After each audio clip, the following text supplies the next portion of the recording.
揀一間學校，好多家長第一樣睇嘅係成績，但係有啲嘢成績單上面係冇嘅。點樣面對唔確定嘅未來？點樣喺混亂之中仍然知道自己係邊個？點樣由一個女孩變成一個有能力為自己做決定嘅女人？ Cheltenham Ladies College 嘅校長呢一番話值得每一位香港家長聽一聽。I guess first of all, can you tell us about Cheltenham Ladies College?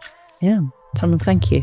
So we are nearly 175 years old, and we are a town centre, 36-acre dispersed campus in the middle of a lovely Regency town.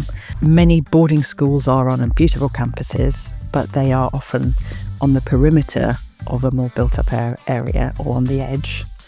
Or indeed, they are almost the destination school, the destination because they're in a more rural area. So we're actually very unusual in being 600 boarding, 200 day pupil school in the centre of a town. And that's partly because Cheltenham grew up around us. We've been here for so long. Of course, we're a bit of a festival town, and these will be periods of the year in which over 100, 200,000 people will come in over about a 10-day period to listen to really stimulating ideas and talks. For us, we partner with the festivals in that they use our big facilities. So actually all our students and staff and parents get to not only be part of the school, but we have quite a permeable membrane then into the town that we sit within. Not only those sorts of relationships to access the amenities of the town for positive synergy of educational stimulating experiences, art exhibitions, things like that, but also actually for the boarding students to not feel remote or cut off from real life. Notice I'm doing real life, because what is real life? I don't know. That's a whole nother conversation, isn't it? So bearing in mind the premise of all our education approach is preparing our girls for the world we believe they're going into, as opposed to the world we went into.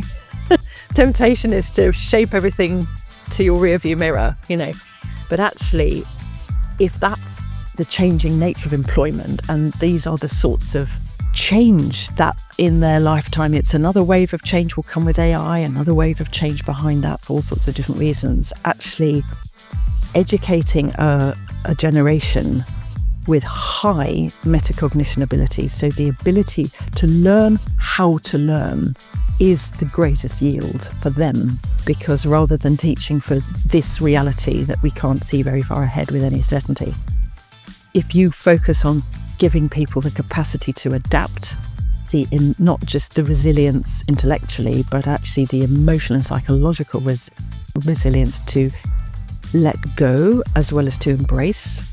The school that we are is looking beyond factory gate outcomes, beyond the A levels or the IB results, and delivering into the world, an army of incredible young people who actually know how to exercise their freedoms, know how to do deep listening, as well as having something compelling to say, the balance and building that bravery, that constant, and the ability to let go, the ability to mourn for the loss of the world that they thought they were going to have that isn't going to be possible, but not be crippled by grief.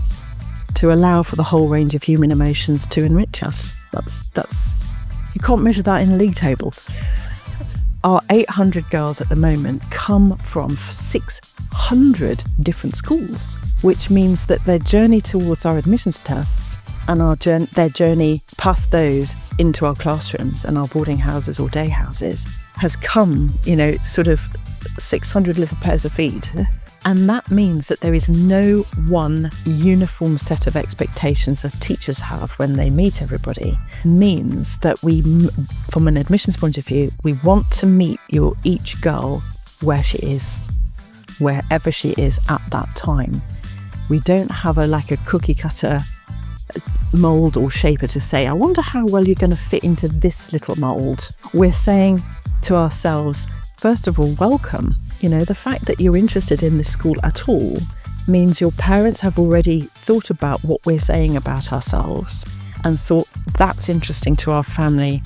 There must be enough resonance with our family values to make it worth an inquiry, a registration, say some admissions kind of process. So we're already actually more aligned than it might seem already, and that's a wonderful baseline to start from. So then it's actually things like, tell us about what you're learning at the moment. Our teachers are so experienced and capable and open-minded. We teach IB, we teach A-level, we have a global outlook, and we love the differentiation of the girls that come through the door. So we can adjust in a conversation with an 11-year-old, 10-year-old, 13-year-old, 15-year-old, doesn't matter. They're all wonderful to talk to. You never have a dull conversation, that's for sure. You probably know that already. It's never dull. And we're looking really for attitudes of mind. So firstly, try to get them to relax so that they're not worried about, did I say the right answer? Maybe someone was trying to coach me for this interview, and did I do well enough? Did I read the press this morning? What President Trump did today? I don't know, some version of this. And that's okay, but actually we're almost saying, fine, but let's meet you. In our committed mission statement for the school is the word self-determination. And this is actually quite critical because we want to encourage, guide and support girls in becoming self-determining young women who have the capability to be self-determining.